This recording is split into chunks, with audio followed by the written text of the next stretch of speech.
delighted to share with you our first ever Veterans Day celebration. This was an idea, that is, to provide services to our veterans community, that comes from David Kraut. He's a long member, as you will hear, of our board of directors and a veteran. And he expressed this interest to our board, and without him this would have never happened.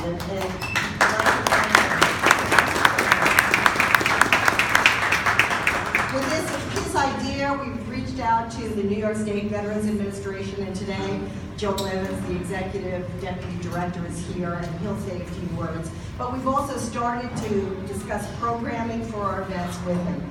We also have, we're very fortunate to have Emily Kalb here.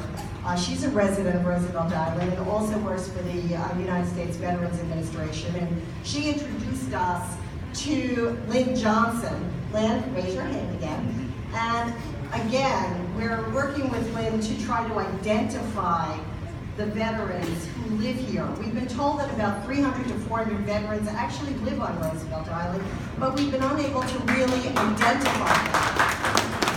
And so this is a kind of a kickoff to identify our veterans so that we can then move forward with programming to help support them.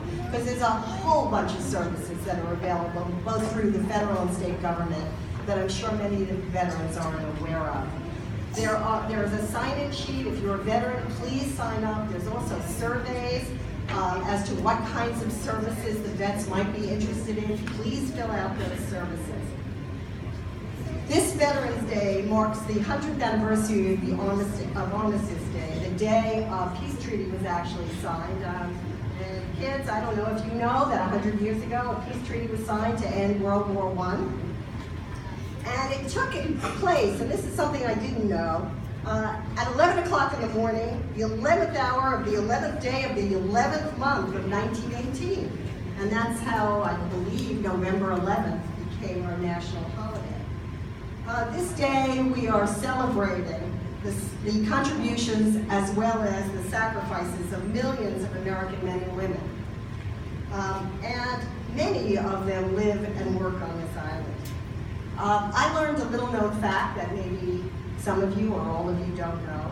That is that there was a group of doctors and nurses from Roosevelt Island working at Metropolitan Hospital Center, which was located here. And they volunteered to help care for American forces fighting in France during World War I. And they actually established a field hospital in France to help those forces who were suffering from head and spinal injuries. Over the years, many veterans have moved here, they've raised their family here, they've retired here in our very special small oasis. One veteran that David had told me about was Dominic Sciallo, who was a World War II Army veteran. He served in North Africa, in Sicily, in Normandy, on D-Day on the Omaha Beach. And he earned the Bronze Star for Valor, among his many other service medals. He was a dedicated member of the American Legion and the Veterans of Foreign Wars, and he was named to the New York State Veterans Hall of Fame. Dominic was also president of the Roosevelt Island Senior Association and was an active and well-known member of our community. This week, I received a letter from the Major General Raymond F. Shields, who is the Adjutant General of New York Army's, the New York Army National Guard. And I'll share with you some of the words that he wrote. And I'll quote it. REOC's goal of creating programs which serve veterans on the island, as well as Astoria, Long Island City, and Midtown Manhattan, is laudable. As the Adjunct General of New York, I'm proud to command the 16,000 men and women of the New York National Guard on behalf of Governor Andrew Cuomo. So today is the day that we are celebrating our connections to history, and we humbly offer our gratitude to our nation's men and women who have dedicated themselves to serve our nation and our community. Thank you.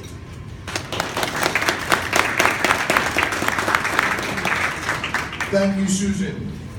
now my pleasure to introduce the U.S. representative from New York's 12th Congressional District, Caroline Maloney. I'm thrilled to be here, and I thank RIAC and I thank our veterans for making this happen, because nothing is more important than honoring the men and women who serve in the military, who serve this great country. And the saying is so true, that freedom is not free.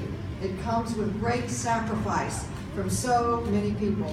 One of the great honors of my career, I was the Grand Marshal of the Veterans Day Parade once. My mother was never impressed when I got elected to Congress. The Grand Marshal of the Veterans Day Parade, she was really impressed with that. And my late husband served during peacetime in the Navy, my father in World War II, my brother in Vietnam, and actually every male in our family served in the military all the way back to the Revolutionary War. And when you think about the sacrifice that people gave to give us the vote, to give us the freedom, to give us what we have as a nation. I never served in the military, but I'm serving in Congress, and it's my duty to help any person in the military with any services, any help they need with the Veterans Hospital, with their challenges that they have in their health care and in their benefits. We as a nation have to show our gratitude by being there for the men and women who serve and make our freedom the freedom that we so much enjoy. I love Roosevelt Island. You truly are a city within a city. It is a city that cares about each other, that has its own market, its own Veterans Day celebration, and in so many ways uniquely contributes to the lives of us that are so fortunate to be part of Roosevelt Island. Thank you for letting me be here today with you. I'm inspired by your hard work and your respect and reverence for the military and for our veterans. Thank you. Thank you, Ms. Maloney. It is now my pleasure to introduce Vietnam veteran and RIAC board member, David Kraut. Yeah.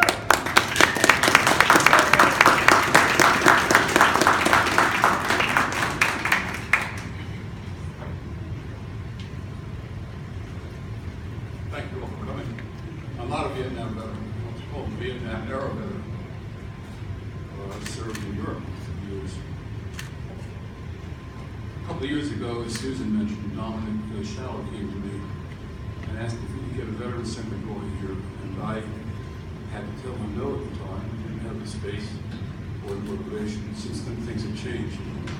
I want to personally thank Susan for the tremendous job she's done with her staff in bringing attention to veterans issues and for inviting these other participants to join us today and also in our programs.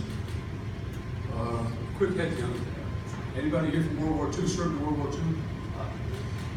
Dominic served in World War II. He's passed. Korean War?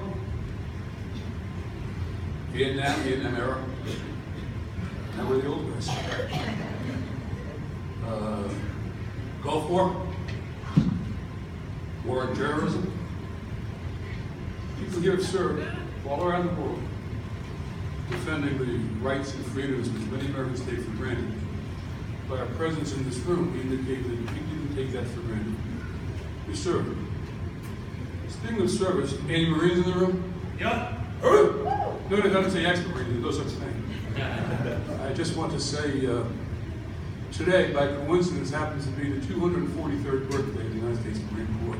And I thank you.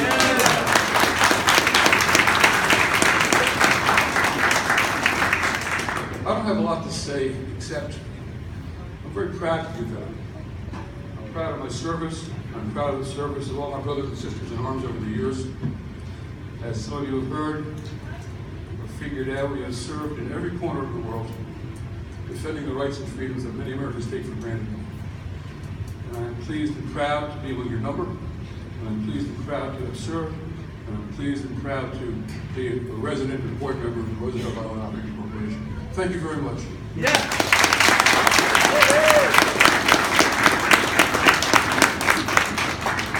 Thank you, Mr. Kraut. It is now my pleasure to introduce Marine Corps veteran, outreach specialist, Lynn Johnson.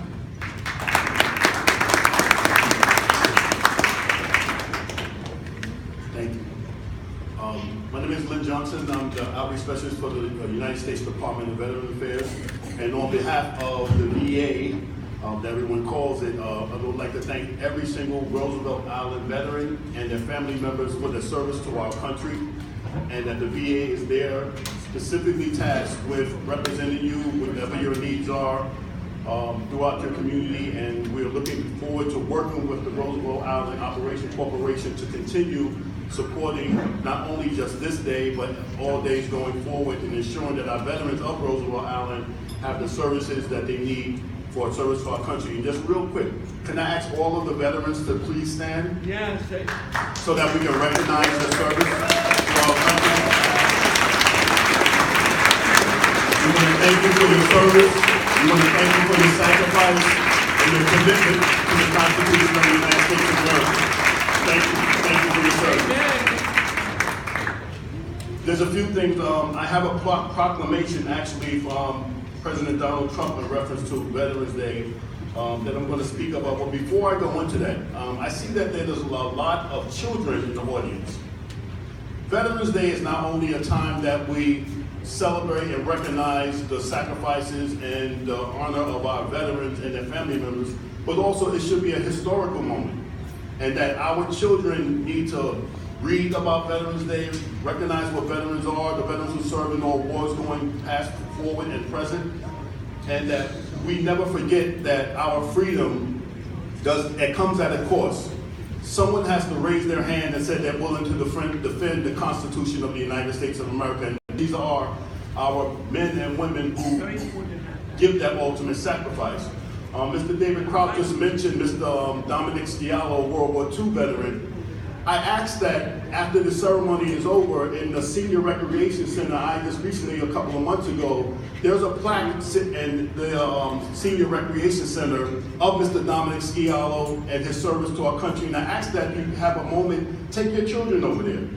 Let them read about Mr. Dominic and his sacrifice, his heroics in World War II, so that the children never forget that.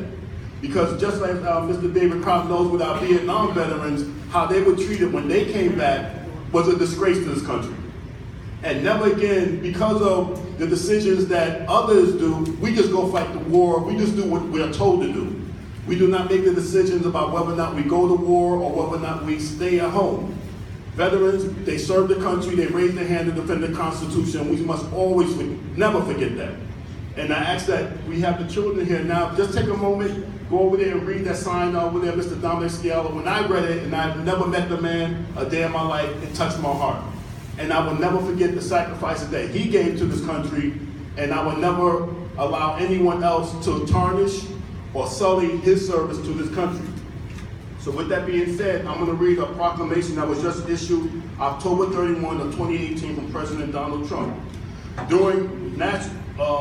We are now going to proclaim November 2018 as National Veterans and Military Family Month going forward. We salute the brave and dedicated patriots who have worn the uniform of the United States, and we celebrate the extraordinary military families whose selfless service and sacrifice make our military the finest in the world. Our nation's veterans represent the best of America. Generation after generation, men and women have answered the call to defend our country and our freedom. Facing danger and uncertainty with uncommon courage, they make tremendous sacrifices by leaving their families to serve throughout the homeland and in combat, contingency, and humanitarian operations around the world. Our heroes have always relied on their families for strength and support. Serving alongside our men and women in uniform, our spouses, siblings, parents, and children who personify the ideas of patriotism, pride, resilience, service above self, and honor. President Ronald Reagan said, "America's debt to those who would fight for her defense doesn't end the day the uniform comes off." Our nation's veterans fulfilled their duty to this country with brave, loyalty, and service. It is our moral and solemn obligation to demonstrate to them our continuing gratitude, unwavering support, and meaningful encouragement. I am steadfastly committed to supporting them in that endeavor. It is most appropriate that in this season of gratitude, we stop to recognize veterans, military families, and those who gave their life in service to this great nation. We are indebted to these heroes for the freedoms we enjoy every day. Now, therefore, I, Donald J. Trump, President of the United States of America, by virtue of the authority vested in me by the Constitution and the laws of the United States, do hereby proclaim November 2018 as National Veterans and Military Families Month. I encourage all communities in all sectors of society to recognize the sacrifices and contributions of veterans and military families for what they have done and for what they do every day to support our great nation. Thank you.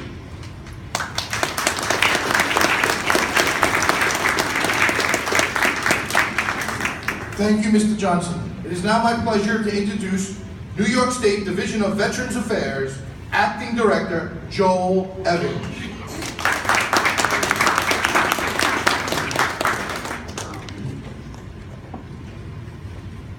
I want to thank you all for inviting me to this occasion.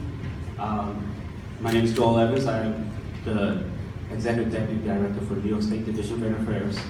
I served in the Navy for 23 years and retired as Chief Petty Officer. And I want to thank every veteran for their service. I want to thank the family members of the veterans for their service as well.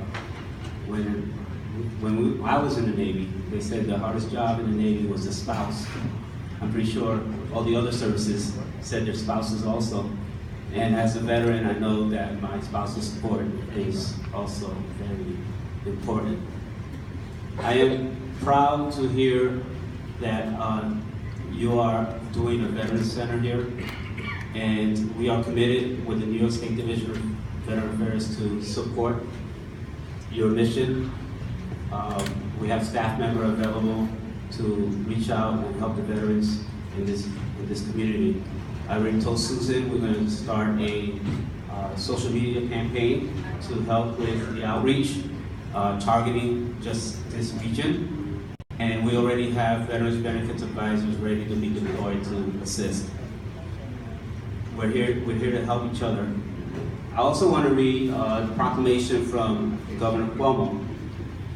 I'm not going to read the whole thing, I'm just going to read a few of them. Whereas each November, our country sets aside a day to honor all men and women who served in our nation's military, to express our gratitude for their bravery and contributions in the time of war and peace.